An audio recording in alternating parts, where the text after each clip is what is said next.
পশ্চিমবঙ্গের দুর্গাপুরে একটি বেসরকারি হসপিটালের মেডিকেল ছাত্রীর উপর দিদির দুধেল গাইদের পাশবিক অত্যাচারের প্রতিবাদে বসিরহাট থানা ঘেরাও এবং বিক্ষোভ কর্মসূচি অনুষ্ঠিত হলো ভারতীয় জনতা পার্টির নেতৃত্বে।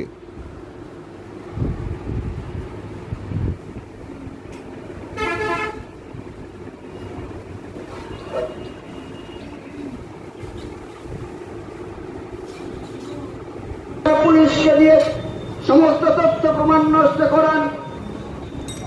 আপনি কার ভিতরে ঘটনাকে সামান্য ঘটনা বলেন। আপনার ছাত্র নেতারা কলেজের মধ্যে ধর্ষণ কাণ্ড সংগঠিত করে, অথচ একের পর এক এই ধরনের ঘটনা ঘটে গেল, তার কোনো সুরা হয় না। আর প্রত্যেকটা ঘটনার পিছনে কিছু করতে